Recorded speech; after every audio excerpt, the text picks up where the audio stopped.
Michelle, the last time you were with us, you had doubts about the ticket because of her. Where do you stand now?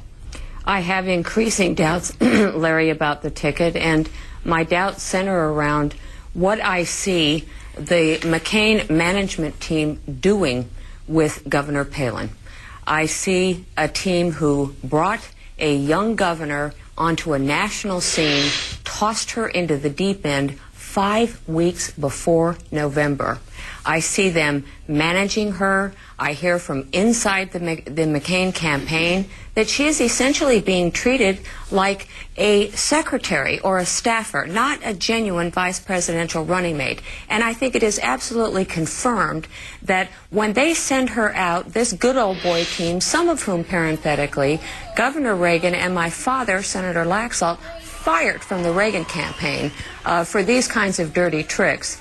They have sent this young, naive, very competent, perhaps in Alaska, young woman out with the most incendiary talking points, the most dangerous, racist talking points, and I think they should be ashamed of themselves.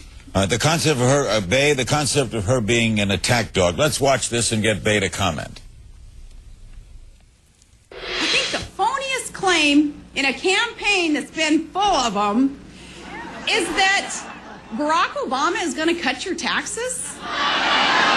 He's not willing to drill for energy, but he's sure willing to drill for votes. You mean to tell me that he didn't know that he had launched his own political career in the living room of a domestic terrorist?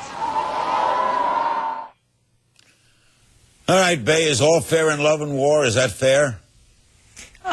Sarah Palin is a point for this campaign. She is doing a remarkable job. It is the vice presidential's job to be the attack dog, and she does an exceptional one with a sense of humor, with grace, but she makes the points extremely tough. I mean, she goes right for the throat against this guy, raises very, very legitimate issues, and causes the national media to start to talk about this, something they seem up to this point to refuse to do. What's the true character of Barack Obama?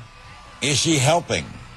Oh, I mean, you can't, there's no argument there whatsoever. She's clearly done a remarkable job. Not only did she energize the base, she delivered the base to John McCain, which she now still holds over 90% of Republicans behind this ticket. She basically brought tens of thousands of people to rallies, Obama-level rallies now because of Sarah Palin. 70 million people, Larry, turned in to see that debate. 70 million. They weren't looking at Biden, I'll guarantee you. But Kathleen, since the debate, Obama is 9 points ahead.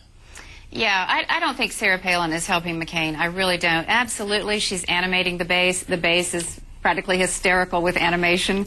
But he already has the base. Now, the base is not going to vote for Obama. So she's not helping him with the people he needs, which are women voters who have left him en masse to go back to Obama, and with independents and moderates who are leaving the McCain camp. I think many of them were leaning toward him, but now because of her and because of some of this incendiary language, they're moving the other way. So I don't think that's helpful. Larry? And moreover, Larry, that's just completely inaccurate. I hate to tell you this, but number one, McCain never had the base, never until Sarah Palin.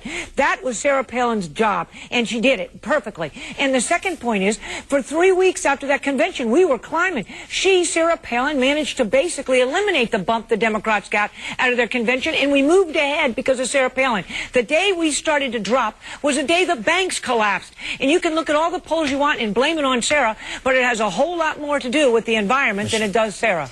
Michelle, are you not supporting the ticket? Look, I think, I can't believe the tone of this conversation. Here we are, 3 conservative, loyal Republican women, and we are talking about a female who could be the Vice President of the United States of America. In my estimation, she is being used unfairly as a tool by a team who, by the way, do not even support, nor does their candidate, equal pay for women for equal work. So if she is going to be the traditional vice presidential attack dog, which I concur with Bay, that's very much a traditional role, why didn't her male running mate, i.e. the candidate himself, man up and speak to those issues, calling his opponent essentially unpatriotic, calling him a terrorist, I'm sorry, this is not the Republican Party that Bill Buckley, that Paul Laxalt, that Ronald Reagan raised me on, and I don't believe the American people like this kind of dirty politics. If they can't win fair and square, they shouldn't trash the other guy. Michelle? There's more to come.